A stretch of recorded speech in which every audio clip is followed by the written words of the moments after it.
Hello, my name is Ethan Winters, and I'm alone in the dark. I thought you were Lewis. Okay, Edward Carnby says that exact line in, I think, Alone in the Dark 3 when his power goes out. So, yeah. In any case, Who's yeah. Courtney? Courtney is one of the victims who was kidnapped by the Baker family. Now, there's a bit of a subplot that you only find out about at the end of the game. You know how I said Lucas Baker was cured of his infection and has been willingly helping the mystery company that created the mold in the first place, right? Well, one of the ways he's been helping them has been killing the victims before they can escape, so that word of this does not get out. In fact, I think at one point you find a file where he's actively complaining that they keep kidnapping people and he has to keep cleaning up the mess. One thing about playing Resident Evil in first person that I like is that you can crack the door open and aim your gun through it. You know, just in case there's an enemy right on the other side. But, yeah. Now we're in the basement, and we can actually run into, you know, regular molding now, as the mold along the walls is meant to convey. Do we know at this point that it's mold that's causing the monsters, or is that... Well, we saw one pop. Well, we saw one pop out of the mold thing. So Yeah, the mold, the monster came out of the mold. But the thing about this mold is that black mold is actually a serious biohazardous issue. With houses that have not been kept sanitary. Like if you have black mold build up, it can actually, you know, cause a poisonous buildup of spores in the air that can be hazardous to live with. Oh Jesus, fuck. So what you're saying is this game is all about house cleaning. So, one of the things about actually having to aim in a horror game is that if you get too tense, you're gonna start shooting in a panic, and waste a fuckload of ammo, which is Heal yourself, damn it. Yeah, then you get jam all over Well, your eyes. no, I'm deliberately waiting, because when you're in super danger status, which means the blood is blinking all along the screen, you will actually regenerate a bit of health. So So you're probably... taking damage to heal damage. Got it. No, I'm waiting for the damage to heal up on its own, so that when I actually do restore my health, I restore the maximum amount. Also, there aren't that... I've also already played this game and know that there aren't any more enemies out here until you trigger certain things. So, I can take advantage of that. Foreknowledge is a great thing, and that is a perfect segue into the discussion I said we would have at the beginning of this part, at the end of last part. Wow, we actually were doing that. Wow. The problem I have with the long ass build-up is that we are returning in this game to classic Resident Evil formula, correct? Yes, correct. So your foreknowledge and the efficiency with which you can complete the game is a major part of the replay value of the game. This is why, you know, in Resident Evil 1, 2, and 3, the fact that you get into the action, or just tension, I suppose, so quickly at the beginning of the game, with only, you know, a short story build-up and, you know, a few rooms between you and the first enemy, that's important to getting you back into it on your repeated playthroughs. Resident Evil 7 has this additional stumbling block where you can't actually... Hi, Mr. Everywhere.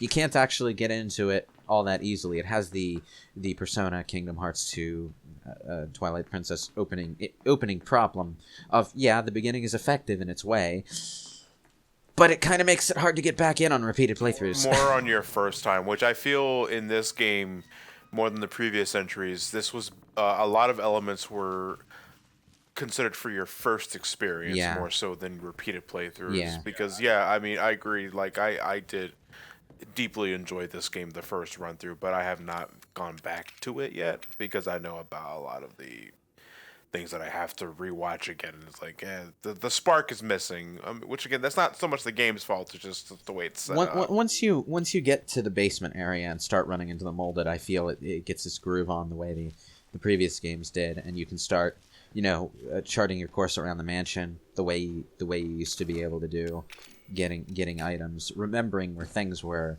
and figuring out the best order to do things in. It's not necessarily as open-ended as the Spencer estate, but that, that's fine. It's still a rip-roaring good time. Also, steroids. Yay! Wait, you can actually take steroids? We stepped away from... Oh, this is why I wasn't healing, because this is a health boosting item. It increases your maximum health. But so it completely heals you. Yeah, it completely heals you. And I knew that was there, so I didn't want to waste any healing items, because I knew I was going to be going back for the steroids right away. Efficiency. Yeah, this is what I'm talking about, You remember these things, and you can use them. It's not necessarily always speed running in the sense you would think of it, but it's the same kind of thought process. Well, I mean, lots of different games can take advantage of that. Like, I play a lot of Paper Mario, for example, so if I know that a healing item is coming up soon, then I'm usually pretty reluctant to use one that I've got right now or whatever, Yeah, it's just that thought process applies specifically a lot to Resident Evil because of its explorative Metroidvania-like structure and the way the item hunting and resource management works.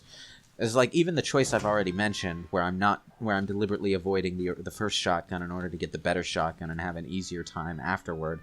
It plays into that process, and I would say more so than Revelations 1, Resident Evil 7 nails that. Oh Jesus, fuck! That's a pretty ungraceful entrance for what's supposed to be a threatening monster. It didn't see me. It didn't see me at first, so it didn't start shambling at me. Oh Jesus! Also, I like how I wonder if the Scorpion Key was wielded by the Rock at some point. Oh, you can duck on. Yeah, you can crouch. when it winds up for that long distance stab attack with its extending werehog arms. Resident Evil quickly becomes Punch Out. Yeah, you can duck under it. I like doing that. Unfortunately, that's something you're probably not going to be able to do in Remake 2 because of the third-person perspective. But it's fun. I think the first-person perspective lended itself well in certain ways to this game that we're gonna lose out on with the switch to third-person. But I thought you were checking your watch. no, Okay. I was edging Heart's out because only look, at 500 I already beats per knew second. I already knew that an enemy was there, so I was wondering how early I could trigger it and if I could get behind the closed door. Oh yeah, and the molded will. The molded before they come out of the wall, or will that I don't not think work? so. I think they're not technically there until they hit the floor. But like, what was I saying? The first-person perspective lends itself well to this kind of game in a way that we're probably not going to see in Remake 2 because we're shifting back to third person. Like, you can't duck under attacks if you don't have a crouch button, and you in third person you can do that video gamey trick where you hide behind a corner and swivel the camera around so that the camera can see around the corner while you're still hidden. One of the things that I actually do like about the first-person perspective in Resident Evil 7 is that if you want to peek around a corner, you have to expose yourself first. Which is, it makes you paranoid about peeking around corners. And that's just kind of naturally an issue between first and third person games, but I feel like third person just helps you be more aware of your own immediate surroundings. Have you seen like the footage of people trying to drive cars in third person and stuff like that? It's actually really hilarious because people can't really do it. Yeah. I forget what YouTube video did it, but they set up a car so that the windshield. They did it in like an empty parking lot before you get worried about safety or anything. But they set up the windshield so that it was blacked out and showed a display of a camera that was immediately On a drone. like on a drone behind them, and they had to drive the car in third person, and most of them could not do it like at all. So well, muscle memory is a thing. If they had time to practice, they probably could. But you're replacing one set of muscle memory with a completely untrained one. Of course, it's going to give you problems. I think it's funny because in many driving games, I personally find driving in third person to be way easier, but you try to switch that to real life, and then suddenly it's a lot different, Now, there's oh, Jesus, I forgot this other enemy was here. Well, the music started, so that means something's around you. Yeah. I wonder if Mr. X is in this room. Okay, yeah, I think he is. Yeah, they just follow around with the boombox playing their music. It'd be a lot more effective if his AirPods weren't on such high volume. Yeah, I know. It's really obnoxious. Mr. X can surprise you at one point, I think, where, you know, the room where you find him on the camera. If you turn on the camera, you see him coming. If you try to go without triggering the camera, though... Well... I think that's the only time where he actually can sneak up on you, though. Otherwise, he's got that goddamn synth blowing out of his ass. Well, Mr. X is not subtle. He is a tyrant. No, he's not. Anyway, yeah, I've got some enhanced handgun bullets. The enhanced handgun ammo, generally, I think, is enough to headshot normal enemies in one or two shots, depending on how directly you hit. Anyway, there's a puzzle where you open up these things in a certain order, and the last one back here will open. And then the moment you open it, oh, Jesus Christ. Now, this is what I mean when I say that this game has an enemy variety problem. There are like 3 enemy types. There's the molded, there's the bigger molded with the tyrant hand, and then there's the hoppers. Yeah, there's the little molded that's supposed to sort of emulate the lickers, only they're not blind, so, you know. And the only real difference is, okay, the bigger molded hit harder when they hit you, and the hoppers, are a little bit faster. They're faster but frailer. You have a harder time hitting them, but they take less damage to kill.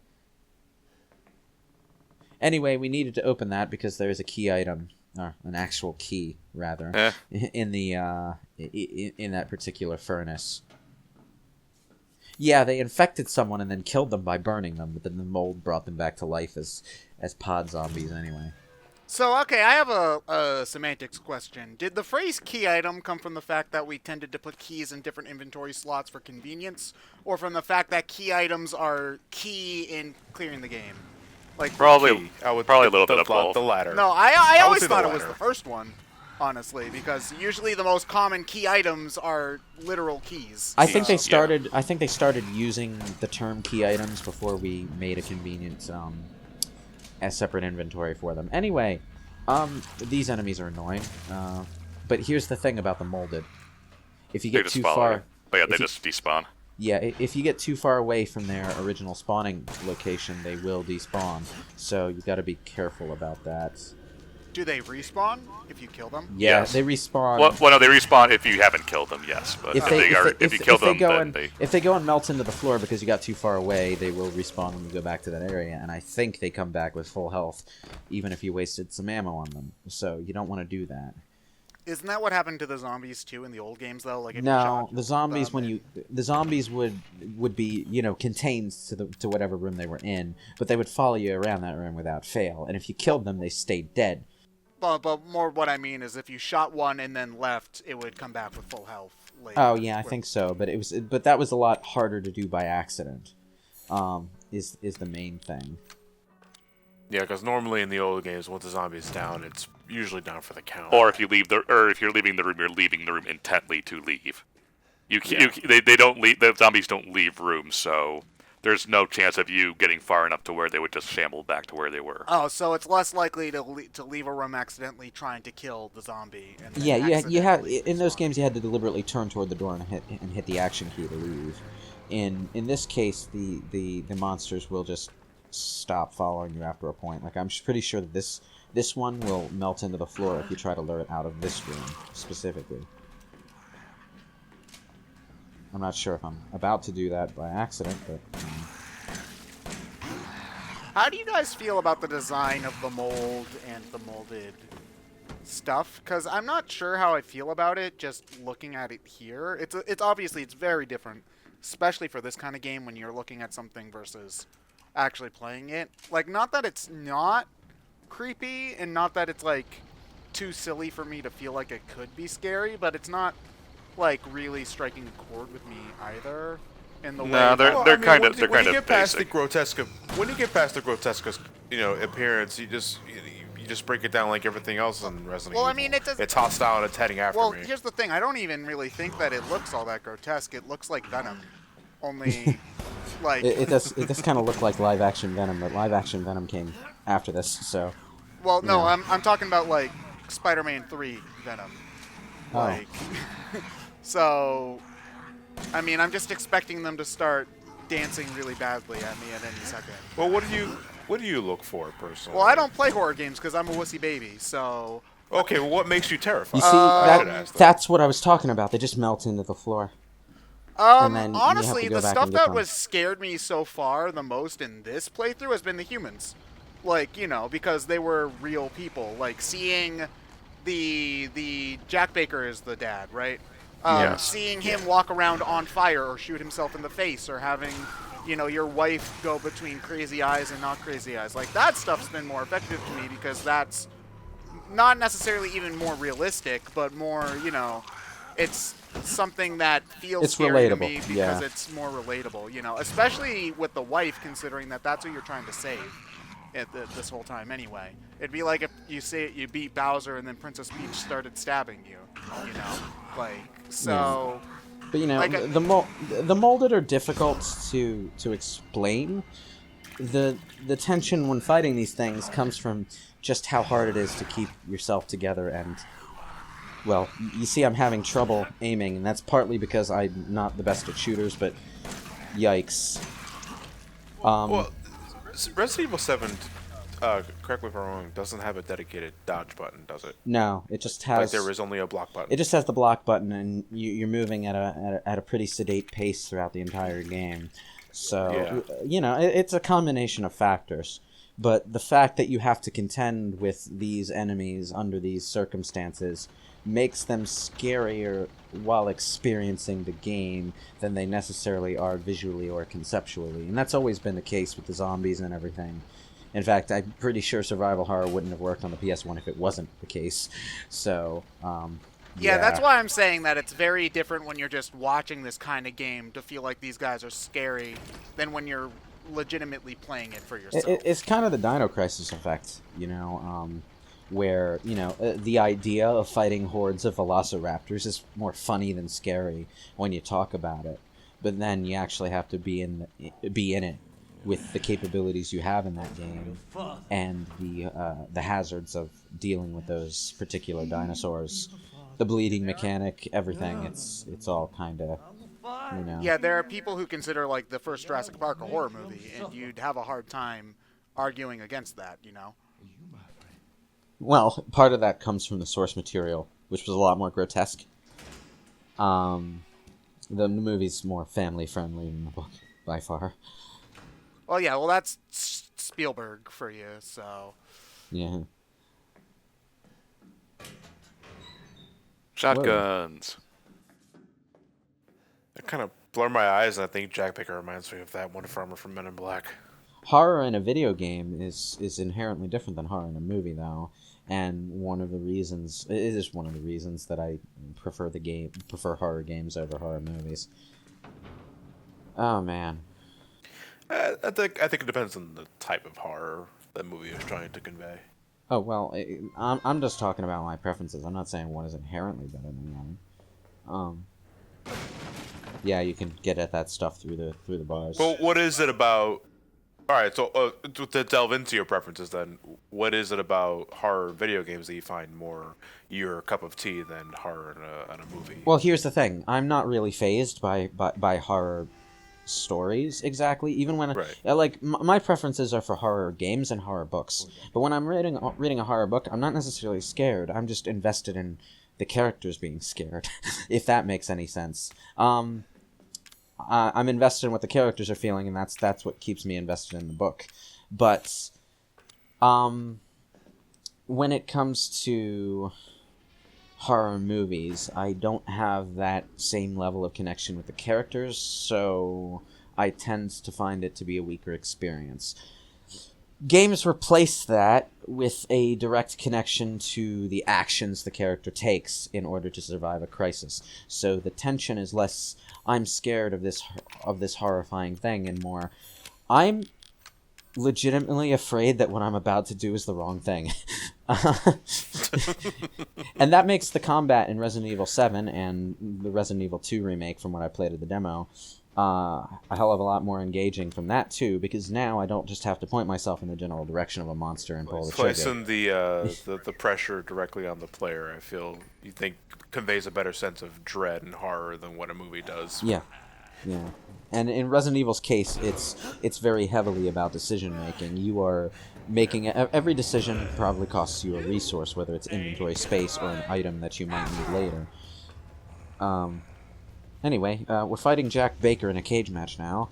He's got an axe. I don't know why he gave up his spiked roller, but... does he not see you, even though you're 2 feet away from him? Yes.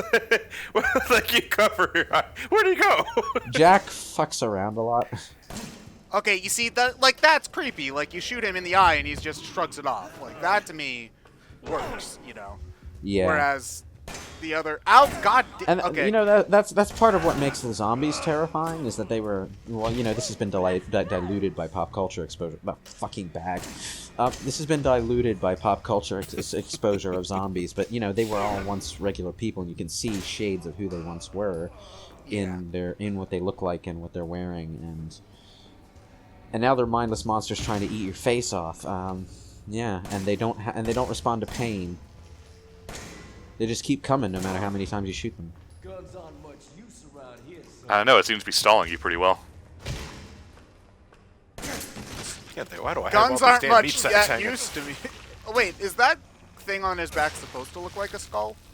Or... It's supposed to look like a face, because Jack Baker has a giant mutant form, and it's starting to peek out as he gets more Right, beaten. and this is when the game suddenly remembers that it's Resident Evil. Oh, because it gives you... Oh, wait, is there a chainsaw battle? Chainsaw duel! Da-da-da-da-da-da.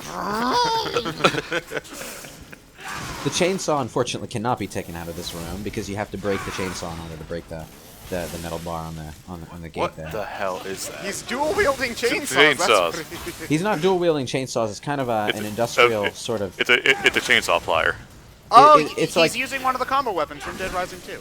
Okay. It's kind of like a hedge-clipper chainsaw kind of combination tool that's meant for cutting down really big-time hedges. I think. Sure. If it wasn't an Evil Dead, I don't care. It should have been an Evil Dead. That thing's awesome.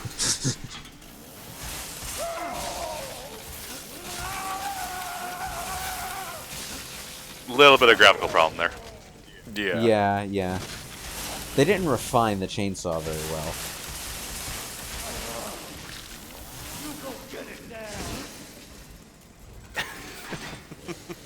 Oh, you missed.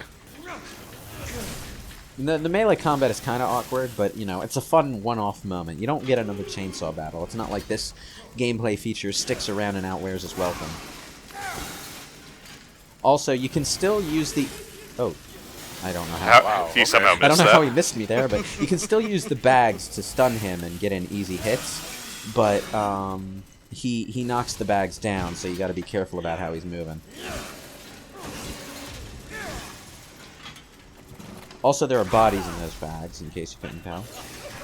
I would never have guessed. It's kind of like Jack Baker has turned this place into a meat locker, only he's not taking care to preserve the meat at all. So... It's like Lewis would know. You're doing it all wrong. Well, I mean... You're backed into a corner. Not good. I mean, unless he's just... Well, oh yeah, there is a salt mine nearby. Maybe he's just pouring tons of salt on them and hoping for the best. You see, I'm really close to death right now. Damn. Well, you backed yourself into a corner earlier, and that basically undid the entire heal you did earlier. Yeah. You are dead. Your parents are dead. Your dog is fucking dead. Baker's thinking about eating the dog. Baker ate the dog. Game over. I did jump back to the start of the fight, though. Jack Baker can fuck you up if you're not paying attention. That's one of the things that Resident Evil 7 does much better than the classics, is the boss fights. There are only a few really good ones, but they are really good. Even if they are a bit awkward in some mechanical aspects. But, like, you know, the bosses in classic Resident Evil were always a bit of a... They were just kind of there. They were good moments, but, you know, they didn't stand out as a major experience of the gameplay. There was just like a that you snake really... that was there for some reason, you know. Yeah. Yeah, it was. Well, until 4, I always thought they were pretty jank.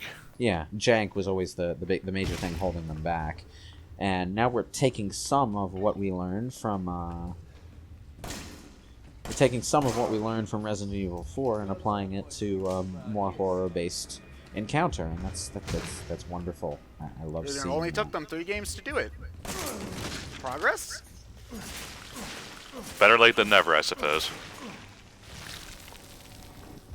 Well, they had, the first early shades of that could be said to have come in Resident Evil 4, where there were some pretty effective combat horror moments, but... Like the one in the shed with the first one with I forget his name. The big cheese, Mendez, yes. Yeah. That one, I think, is really the only one that feels scary to me. Like... It's the only one that feels like a legitimate... You're trapped in a room with this BOW mutant fuck, and you've got to kill him before he kills you. Kind of climactic Resident Evil moment, Yeah. Not that the other ones weren't fun, but They felt more like action encounters with big, cheesy bad guys. Yeah. That's not to say Mendez didn't have his share of cheese, but... Well, yeah, the design's pretty out there, but, you know... The first third of Resident Evil 4 did feel more horror than the rest of the game. Take that. Well, that looks a bit more what it's supposed to look like than the last time. Yeah, sometimes the graphics just don't align right, It happens to the best games. So are you fighting him throughout the entire game, or just this first section in his house? You're gonna be encountering Jack Baker several times throughout the game, but after this fight, he disappears for a while. Oh, okay. Which I think works because if you introduce an element too much in a horror game, you have the You get threat used to it. Yeah, which is, I know this isn't a horror game, but I think this is something that Metroid Fusion does very, very well with the SAX, is that you're always afraid of that thing, but you never run into it too much. It's just One thing I will say is that Jack Baker does not continue to be a lurking enemy that you have to hide from after this point. He disappears his human form utterly disappears after this. The next time you encounter him, he's a giant mutant freak, and you only really fight him as a boss. And by then, you've got a full arsenal, so it's a completely different kind of encounter. It's like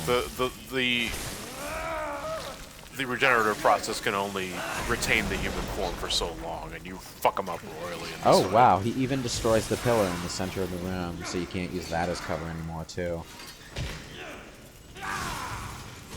Yeah, too bad he can't get rid of it. Okay, never mind. Shut me up. Okay, Well, he got rid of 2 of those before, yeah. Why won't you die? Do you have to use the chainsaw to kill him, or can you... Yes. Okay. It's way faster. I think you can kill him with your guns, but you're using up ammo. The chances of you having enough ammo is kind of slim, especially if you skip the shotgun like I just did. And, yeah, the chainsaw doesn't take ammo, so you might as well use it. And you're not going to take it out of here, so... Well, yeah, but you could swipe him to death. Oh yeah, you can use your knife. I just wouldn't recommend trying. And in case you haven't realized this important fact, the giant pair of chainsaw hedge clippers has more range than a pocket knife.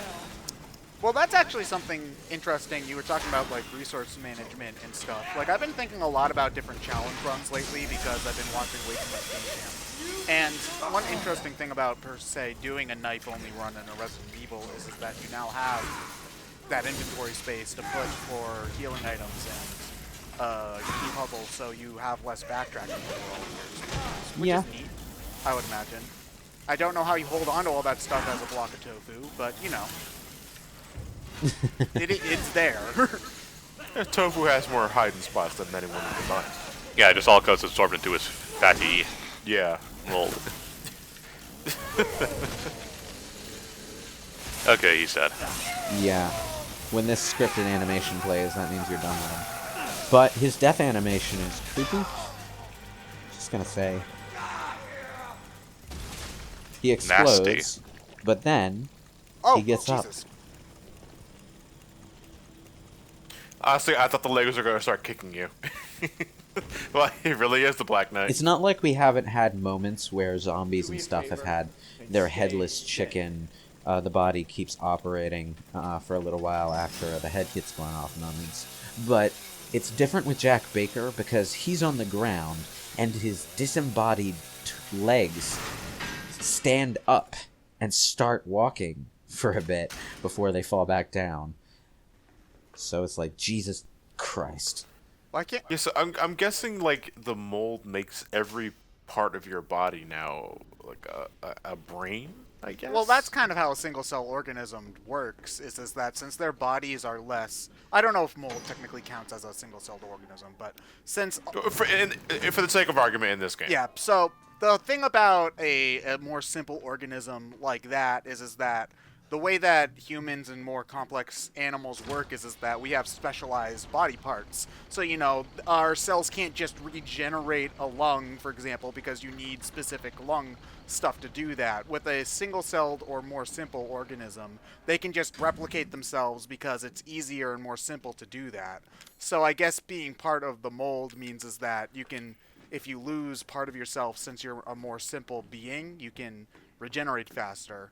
You know, at the cost of becoming a weird mutant freakazoid thing. Yeah. Resident Evil Biohazard kind of things tend to ignore science in favor of this thing can rapidly mutate and heal with no regard for the laws of conservation of mass or whatever.